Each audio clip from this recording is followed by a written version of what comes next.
जैसे हम कहते हैं लोकतंत्र, हमारा एक भारत देश लोकतांत्रिक देश है, लेकिन यह क्या सच में है लोकतांत्रिक देश? हम इसको कैसे हम संविधान की और कह देते हैं कि संविधान में लोकतंत्र का विस्तार तो है, लेकिन क्या लोकतंत्र है? इसके बारे में हम सब कुछ आइए देखते हैं।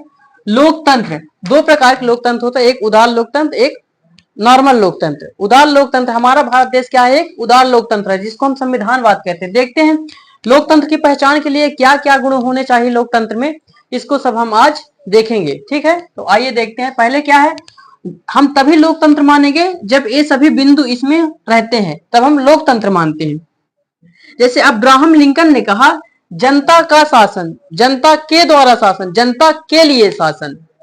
मतलब कि सबसे प्रमुख लोकतंत्र में कोई है तो जनता ही है।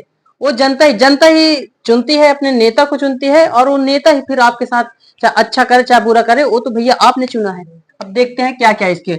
जैसे इसमें क्या होना चाहिए लोकतंत्र में, स्वतंत्र न्यायपालिका होना चाहिए। स्वतंत्र न्यायपालिका होना चाहिए। न्यायपालिका क्या कहलाती है? जैसे हमारे दिल्ली में सुप्रीम कोर्ट है, वो मतलब किसी के दबाव में नहीं, किसी सरकार के दबाव में नहीं है, किसी राजनेता के दबाव में नहीं, किसी कंपनी के दबाव में नहीं है, वो स्वतंत्र है, वो कुछ भी कर सकती है, वो स्वतंत्र न्यायपालिका है। दूसरा क्या है, सीमित सरकार होना चाहिए एवं जनता सर्वोच्च होना चाहिए। सबसे प्रमुख इसमें लक्षण है तो ये लोकतंत्र का सबसे महत्वपूर्ण तत्व है कोई तो ये वाला, सरकार सीमित होना चाहिए। सरकार क्या है, सरकार कभी ये ना सोचे कि हम सरकार है, सरकार ये सोचे कि हम जनता के एक तरह से सेवक हैं। जो आज नेता है, नेता अपने आप को नेता तो मानते हैं, ठीक है, लेकिन ये कभी ना अपने आप को ये समझे कि हम बिल्कुल राजा हैं। ये क्या है, जनता के सेवक हैं। चाहे पीएम हो, डीएम हो, सीएम हो, कोई भी हो, कोई भी हो, चाहे नेता हो, चाहे नौकरशाही व्यवस्था में हो, चाहे कोई भी हो, ये सब आपके सेवक हैं, सेवक करते हैं।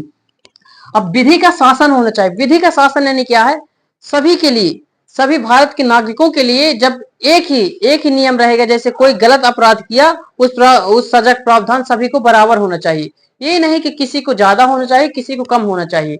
ये सब क्या है, ये गुण होने चाहिए, तभी हम लोकतंत्र कहेंगे। और क्या है, निर्वाचन, निर्वाचन में समानता होना, पारदर्शी होना चाहिए निर्वाचन। जैसे क्या है, निर्वाचन आयोग को ये नहीं करना चाहिए किसी को ज्यादा ज्यादा वोट दिलवा दे, किसी का प्रचार करे, ये ऐसा नहीं होना चाहिए। निर्वाचन का मतलब एक तरीके से स्वतंत्र भूमिका, स्वतंत्र भूमिका, वो सभी को मतलब बराबर मानेगा, सभी पार्टियों को बराबर मानेगा। ये नहीं कि जो सत्ता पार्टी में मैं उसका पक्ष ले लूं और जो विपक्ष में है तो उसका तो विपक्ष ले लूं, ये ऐसा नहीं है। ये सब स्वतंत्र है।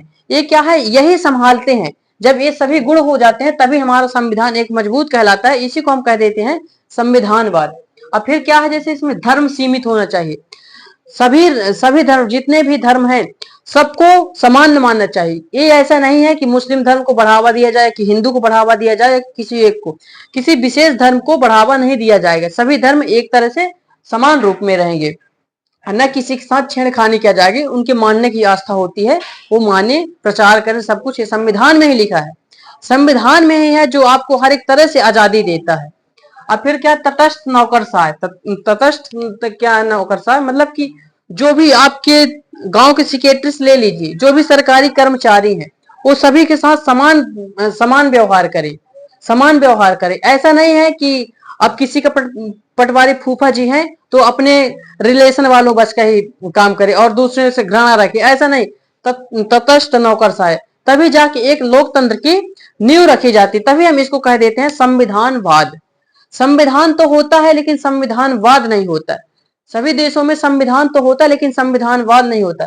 चाइना में संविधान तो है लेकिन संविधानवाद नहीं है। वहां की जनताओं को इतना आजादी नहीं है, वहां की जनताओं को इतना आजादी नहीं है कि वो सरकार से अपनी सवाल पूछ ले या कि सरकार कुछ विरोध कर दे। लेकिन हमारे यहाँ क्या है, यदि आपको गुस्सा आया तो आप कहीं पुतले जलाने लगते हैं, कहीं रोड खोदने लगते हैं, कहीं कहीं भवन गिराने लगते हैं, कहीं कुछ करने लगते हैं। यही हमारे संविधान की सबसे बड़ी खूबसूरती है, जो जनता को सर्वोच्च माना है, जनता को सर्वोच्च माना है। इसी में एक अब्राहम लिंकन ने कहा था, वो मतलब अब्राहम लिंकन ने बोले थे, अमेरिका के ये राष्ट्रपति हैं, ये क्या बोले थे, लोकतंत्र की परिभाषा इन्होंने दी थी, जनता का शासन, जनता का शासन, जनता के लिए शासन, जनता द्वारा शासन। इसका मतलब है ये जनता जनता जनता जनता क्या है, वो आप ही हैं जो भारत के नागरिक हैं। ये आपके लिए ही सब कुछ है।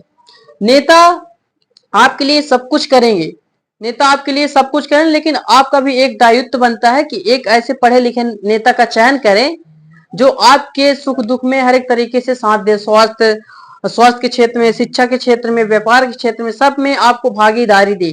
ये नहीं कि अनपढ़ नेता को नहीं बैठाना है जो खुद न जाने, खुद न जाने। अभी कुछ नेताएं कुछ ऐसे भी होंगे, इनमें से कुछ नेता तो बहुत सत्यवादी हैं, कुछ नेता ऐसे भी हो जाते हैं जो कि जिन लोगों से वोट लेके जाते हैं उन्हीं का गला घोट के पैसा खा लेते हैं। कुछ ऐसे भी नेता हैं।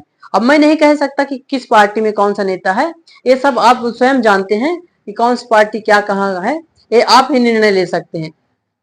और फिर इसी में जैसे कि रूसो एक दार्शनिक था, रूसो दार्शनिक था, ये कहाँ का था? फ्रांस का। जनता की आवाज ही ईश्वरीय आवाज है, इन्होंने कहा। लोकतंत्र की परिभाषा दी, जनता की आवाज ही एक ईश्वरीय आवाज है। ईश्वरीय आवाज मतलब कि जब जनता कोई आवाज गुहार लगाती है तो वही एक ईश्वर है, ईश्वर है, जनता ही ईश्वर है। जो नेताएं हैं उनके लिए ईश्वर कौन है? जनता ही है। जनता ही तो आपको चुन के भेजती है, वहां गद्दी में बैठाती है। और लेकिन कुछ नेता ऐसे हैं जो जनता के साथ ही गद्दारी कर देते हैं। ये ऐसा नहीं करना चाहिए। सभी नेताओं को अपने लोकतंत्र की रक्षा करना चाहिए। अब सोचिए, देखिए, यदि कोई इनमें तटस्थ नौकरशाह, यदि कोई करप्शन करता है, भ्रष्टाचार करता है, तो मान लीजिए अपने पैर में कुल्हाड़ी मार रहा, पैर मतलब ये हमारा जैसे एक अंग है ना, जैसे हमारा एक पूरा शरीर बॉडी कहला गया, तो ये पूरी बॉडी कहला गई, और इसी में ये अंग है, जैसे हाथ हो गए, पैर हो गए, कान हो गए, नाक हो गए। इसी तरह यदि हम इनके साथ किसी के साथ गद्दारी करते हैं तो एक तरीके से हम अपने ही पैर हाथ तोड़ रहे हैं।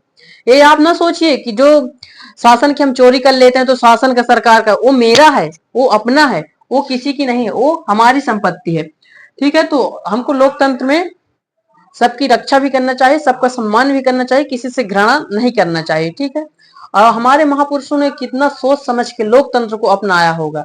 नहीं, पहले तो राजतंत्र था। राजतंत्र में क्या होता था, अब थोड़ा राजतंत्र को बता दें। लोकतंत्र क्या है? लोकतंत्र में ये सब होते हैं। राजतंत्र में क्या होता है? राजा चाहे तो आपकी चाहे नहा कटवा ले, चाहे बाल कटवा ले, चाहे गर्दन काट दे, चाहे कुछ भी कर दे। पहले राजाओं का शासन हुआ करता था। तो राजा अपने मन चाहा वो मजदूरी देते थे, नहीं देते थे, वो बंधुआ मजदूर काम कराते थे, उनका जो मन करे वो करते थे, आपके घर के साथ छेड़खानी करते थे। लेकिन आज देखिए, लोकतंत्र हमारा संविधान है, तो सबके लिए समान है कि नहीं? सबके लिए समान है कि नहीं? सभी के लिए बराबर है। किसी एक व्यक्ति के लिए ये लोकतंत्र नहीं है कि कोई नेता का लड़का है, कि कोई विधायक का लड़का है, कि कोई कलेक्टर का लड़का है। सभी के लिए, एक वर्ग से लेकर जितने भी व्यक्ति हैं भारत के नागरिक, उनके लिए, सभी के लिए ये अधिकार देता है हमारा लोकतंत्र। जब यही सभी गुण मिल जाते हैं तो इसके समुच्चय को क्या कहा जाता है? इसके जब पूरे समुच्चय हो जाता है तो इसको कहते हैं हम संविधानवाद कहते हैं। क्या कहते हैं? संविधानवाद। संविधानवाद कहते हैं। इतनी आजादी हमारे भारत में ही है। आप कहीं की संविधान में ले लीजिए, कहीं भी चले जाइए दुनिया में, कहीं भी इतनी आजादी नहीं है। लेकिन कुछ ऐसे व्यक्ति कहते हैं कि संविधान ही हमारा गलत है। अभी एक कोई बहन का कमेंट आया था मेरी पिछली वीडियो में, बोले कि ये संविधान पूरा 100% गलत है।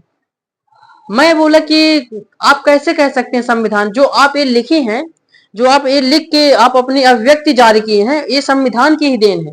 बोलने की आजादी संविधान ही देता है हमें। एक बार क्या हुआ कि जब 1950 में पंडित जवाहरलाल नेहरू ने प्रधानमंत्री बने, तो एक सदन की ओर, संसद की ओर जा रहे थे, तो एक महिला आई, बोली कि महिला आई और कॉलर पकड़ ली, बोली कि आप पुरुषों के लिए तो सब कुछ आजादी ले लिए, सब कुछ स्वतंत्र हो गए, लेकिन मेरे लिए क्या है?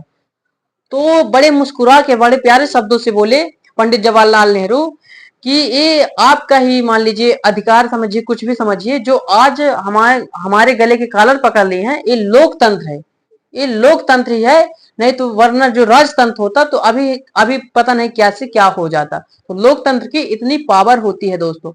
लोकतंत्र में आप सबका विरोध कर सकते हैं, चाहे कितना भी बड़ा कोई भी हो, चाहे सबका पुतला दहन कर सकते हैं, कुछ भी कर सकते हैं, लेकिन शांति तरीके से, सरकारी संपत्ति का तोड़फोड़ बिना किए।